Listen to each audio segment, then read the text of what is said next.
Visit ILMS Academy for various courses from contract drafting, RTI, labor law, GST, and more. Get certified to enhance employability. I have said that a three-judge bench presided by the then Chief Justice of India, by order dated 12 February 2019, passed in Aligarh Muslim University versus Naresh Agarwal, made this reference to a bench of 7 judges with a view to determine the correctness of the question arising from the decision of this court on Azeez Basha, which had ruled against the minority status so to be accorded to AMU. Second, to determine question 3A formulated in TMA Pi. And third, whether the decision of this court in Professor Yaspal versus Chhattisgarh State of Chhattisgarh and the amendment in 2010 in National Commission for Minority Education Institute Act 2004 have any bearing on the aforesaid question formulated. The fulcrum of this reference rolls around the interpretation of Article 30 of the Constitution of India, which deals with the right of minorities to set up education institutions. We have had the benefit of perusing the erudite majority opinion authored by Honorable the Chief Justice Dr. DY Chandrachud. While the said opinion comprehensively addresses each issue with depth and clarity, we have expressed a differing view on the interpretation of certain aspects given the significant constitutional implications involved. Recognizing the weight of these issues, we have chosen to offer our own perspective, though we acknowledge the thoroughness and diligence with which the Honorable Chief Justice has approached this complex matter. Before we lay down the indicia under Article 30 to determine whether an institution has a minority character and ought to be afforded protection, we deem it appropriate to embark on a substantive analysis of the issues involved and will begin by undertaking a comprehensive examination of the multifaceted nature of minority rights both in India and internationally. Then, after discussing the international and within India how the minority rights have been developed and established, then I have referred to the constitutional scheme which ultimately led to formation of Article 29 and 30. Then we have explained the statutory scheme of National Commission for Minority Act 1992 and other relevant statutes having any bearing. Thereafter, I have referred to the brief history of AMU and followed by the features of the AMU Act 1920. Of course, for the reasons which I have assigned later on, these provisions we have not interpreted at this stage. We have only highlighted that what was the statutory scheme. Then we have explained the challenge to the constitutionality of the 1951 and 1965 amendment acts in the AMU Act of 1920 and the contentions which were raised in Azeez Basha when these amendments came to be challenged. After taking notice of the rival contentions which were raised before the 5-judge bench in Azeez Basha, then we have also briefly culled down the conclusions drawn by this court in Azeez Basha. After that, we have given the history of discordance with Azeez Basha. There we have said, having analyzed Azeez Basha, it is imperative to also take account the decisions proffered by this court in other relevant cases to holistically understand the background of the reference before this court. Then, after referring to the 1972 amendment in the 1920 Act, we have referred to thereupon the first discordant note was struck by a 2-judge bench of this court in Anjuman. That was a case where the court was considering the minority status of an institution established by a society registered under the Society Registration Act 1860. The question raised therein pertained to whether such registration would be determinative against the minority status of this institution. In this regard, then 2 questions were formulated that we have reproduced, and after discussion, we have said that almost 2 decades after the reference in Anjuman came the magnum opus decision of the 11th bench in TMA Pi. In this case, the court was tasked with analyzing the different facets of Article 30. Then question 3A, which was not answered in TMA Pi, is reproduced. Then after giving history that how the Anjuman was also disposed of, we have referred to the contentions raised in the present case on both sides, the appellant side as well as the respondent side. And after that, we have notified the issues which arise for determination. There we have said, thus, in our considered opinion, the instant reference based on the question of the test required to be fulfilled by an institution for seeking protection under Article 30 of the Constitution of India can be broken down into following segmented questions of law and fact. The first prefatory issues are: what are the requisite parameters of reference to a larger bench? What matters were intended to be addressed by the larger bench in Anjuman? What are the facets required to be considered by a regular bench of making a reference is made to a larger bench. What are the powers entrusted to the Chief Justice of India in such circumstances? The second question is whether appellant has the locus standi to bring the present challenge. On the constitutional interpretation, the questions which you have formulated are: what are the tests to seek protection under Article 30 of the Constitution? And what is the meaning of the term established in Article 30? Next is, what is the meaning of the term administered in Article 30? Whether AMU satisfy the test of establish and administer and is thus entitled to the protection of Article 30. Whether the Union of India is obligated to defend the AMU Amendment Act 1981. On the prefatory issue of that what are the requisite parameters of reference to a larger bench, I have opined that the issue concerning the power of a regular bench to refer a matter to a larger bench must be examined in light of the order passed in Anjuman, which opined that Azeez Basha required reconsideration by a larger bench and proceeded to refer it to a 7-judge bench. To this end, the respondents have vehemently contended that such a reference was bad in law and should be declared so. In this vein, we have identified two key aspects of the issue. One, what are the issues identified in Anjuman which are intended for the larger bench to address, and two, whether the manner of making such a reference was legally sound. On the first part, we have said it is crucial to determine whether the bench in Anjuman intended to restrict the reference in such a way that the 7-judge bench would only analyze the criteria necessary for an institution to qualify as a minority institution under Article 30 of the Constitution. For the sake of clarity and despite the risk of repetition, we find it essential to put forth the relevant aspect. Then again, we have reproduced the reference order and then explained a plain reading of these observations revealed that the 2-judge bench in Anjuman doubted the correctness of the decision Azeez Basha and the principles enunciated therein. The bench, while questioning the holding of Azeez Basha, also borrowed strength from the views expressed by some jurists. In Azeez Basha, the issue pertained to the constitutional validity of AMU 1951 and 1965 Amendment Act. While questioning the correctness of the decision Azeez Basha, it is evident that the reference in Anjuman also insinuated that potential errors may have occurred in the analysis of the constitutionality of those enactments. The reference seeking to reopen the issues settled in Azeez Basha thus necessarily mean not only to re-examine the correctness of that decision, but also an attempt to revisit the constitutionality of the AMU 1951 and 1965 Amendment Acts. Importantly, the key term used in the reference order in Anjuman is "and," which is clearly used to state that both Azeez Basha's case may also be considered, and second, the ingredients of a minority institution should be examined definitively. Such an analysis would also have to consider the question posed in TMA Pi under 3 sub A regarding the criteria required for an institution to qualify as a minority institution under Article 30 of the Constitution, and consequently as to whether AMU fulfills such criteria or not. We therefore find it difficult to align ourselves with the opinion expressed by the majority led by Honorable Chief Justice, according to which the reference before us was limited to determining only the criteria an educational institution must meet under Article 30 of the Constitution. However, given the Honorable Chief Justice decision to further refer the matter pertaining to AMU to a regular bench, we have confined our views to discerning the relevant indicia under Article 30 so as to avoid binding or influencing the regular bench that will ultimately decide the factual issue. Then on the question of manner of making reference to a larger bench, we have said the 2-judge bench in Anjuman, after expressing doubt about the correctness of Azeez Basha and its principles, referred the matter for reconsideration to a larger bench. Additionally, the bench in Anjuman specifically stated that the larger bench reviewing Azeez Basha decision by a 5-judge bench should consist of 7 judges. The decision further directed that the matter be placed before Honorable Chief Justice for appropriate directions. Such a reference, to our mind, is not consistent with the established norms of judicial propriety. There are several reasons which substantiate this school of thought. For instance, Order 7 Rule 2 of the Supreme Court Rules 1966 as applicable during the time of the reference was made. We have reproduced the rule.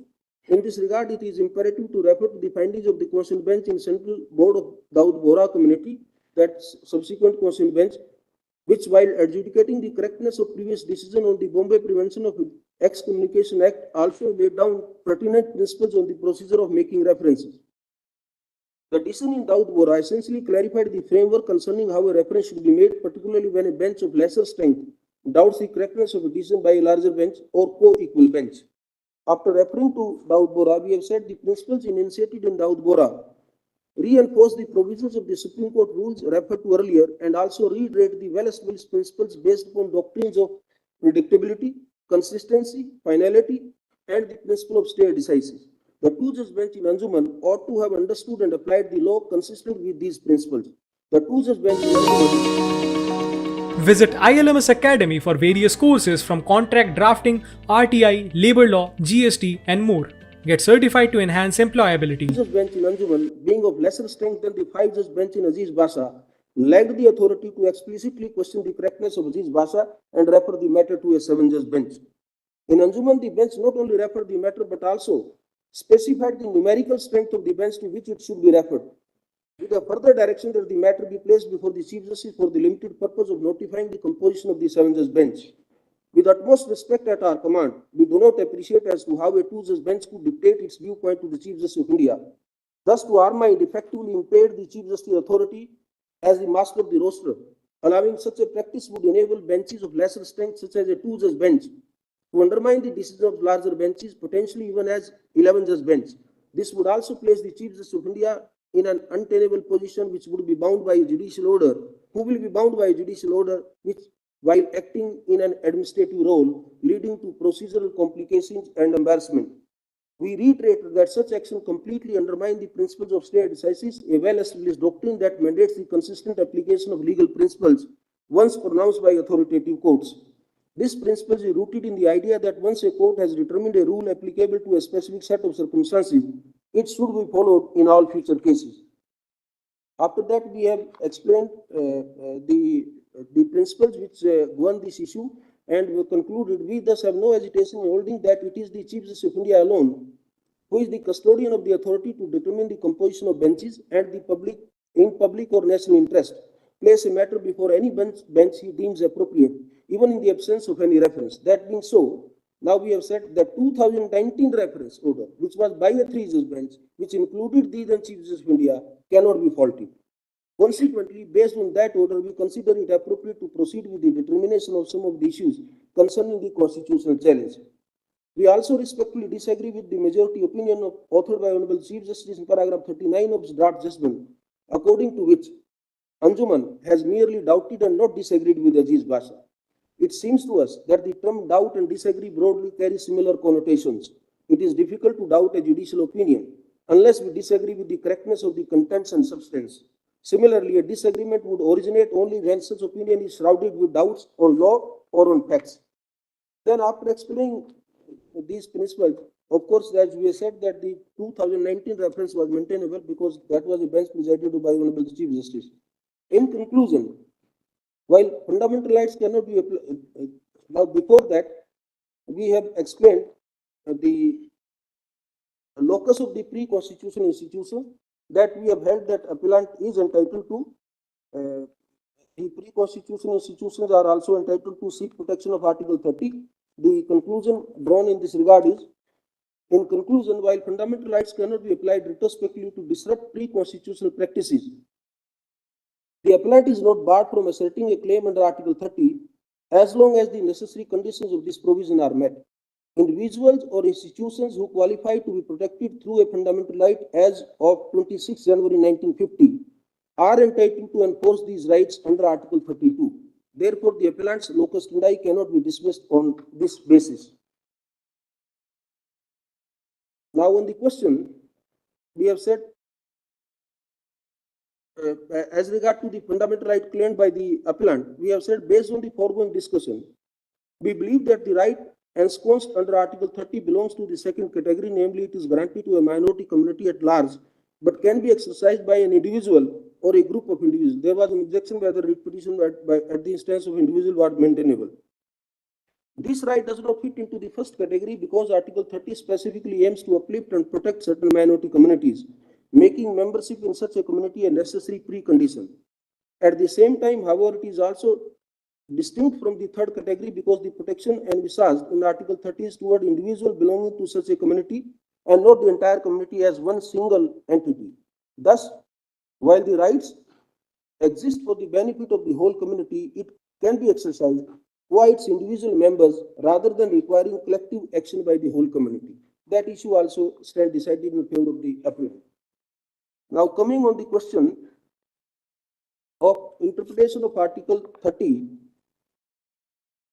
we have held that since the term "and" has been consciously employed instead of "or," it is clear that the text of the provision itself envisages the conditions to be read consecutively. To hold to the contrary would require reading down an original provision of the Constitution, which the court must refrain from doing. Considering that institutions claiming any benefit under Article 30 must satisfy this two-pronged test, it is right to say that the terms establishment and administration under Article 30 are conjunctive. After that, we have held, hence, while the parties are right in pointing out the relevant factors of genesis and the statutory sanction, the analysis of who established the education institution has to go beyond them to cover all aspects holistically. Since these factors would be a question of fact that would differ from case to case, giving a laundry list of all such aspects would be erroneous in law.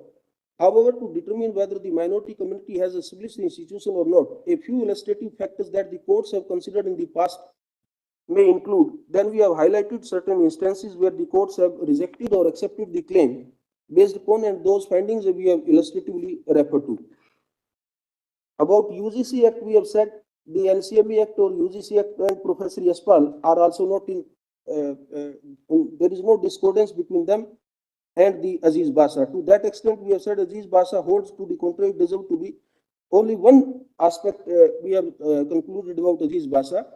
It seems to us that when the UGC or colonial laws mandated universities to be created by statutes, those who intended a university, including the minority community, were not absolved from complying with other relevant factors so as to bring the university into being.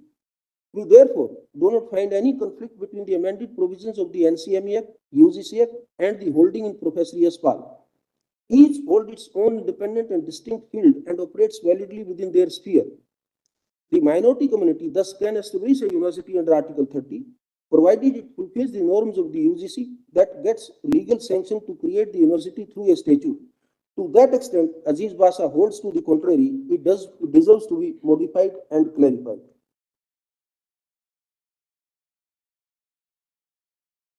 Then we have said, to conclude the discussion on the meaning of established for an institution to fulfill the establishment prong under Article 30, it is necessary for it to have been brought into existence by the minority community and must be working towards the benefit of that community. Another conclusion on administration is, to this end, the very concept of administration is inherently fluid and a specific definition is likely to be under-inclusive. Determining whether a minority community exercises control over an institution is a factual question that varies from case to case. Although there is no definitive test to ascertain whether administration lies with the minority community, various judicial precedents provide indicators that may be considered relevant. Then, on an illustrative basis, we have referred to those indicators which have been followed from time to time. And ultimately, we have said, to summarize, the test for administration under Article 30 involves identifying who holds effective and overall control within the institution. While external authorities may assist in its administration, the decisive influence and the control must rest with members of the minority community. To meet this test, the minority community must exercise both active and reactive control, ensuring that the administrative powers are genuinely held in both de jure and de facto terms. On the question of Union of India, whether it should challenge or support the amendment, we have said this question is ultimately only academic. Then we have identified the areas of divergence with the majority opinion. In light of the above discussion, we find ourselves at variance with the majority opinion authored by Honorable Chief Justice of India on the following issues. 1. Whether the opinion of 7th bench in Kerala Education Bill, while according to Honorable Chief Justice, was followed by a 6th bench in Siddhas Bhai Sabhai, has been overlooked in Azeez Basha. There we have explained that in Kerala Education Bill, this court in no uncertain terms opined that there is no reason why the benefit of Article 31 should be limited only to the education institutions established after the commencement of the Constitution. The language employed in Article 30 is wide enough to cover both pre-Constitution and post-Constitution institutions, and that Article 30 gives two rights to the minorities, namely to establish and to administer education institutions of their choice. The right to administer obviously cannot include the right to maladminister. The minority cannot surely ask for aid or recognition of an education institution run by them in unhealthy surroundings, etc. In Siddhas Bhai, the challenge was laid to a government order directing that 80% of the total number of seats in non-government training colleges should be reserved for school board teachers deputed by the government. What comes to light in Siddhas Bhai is that the bench therein did not rely upon the opinion delivered by the 7-judge bench in Kerala Education Bill, and rather distinguished it as the latter was relied upon by the state. The Constitutional bench in Siddhas Bhai thus took pains to explain that the opinion in Kerala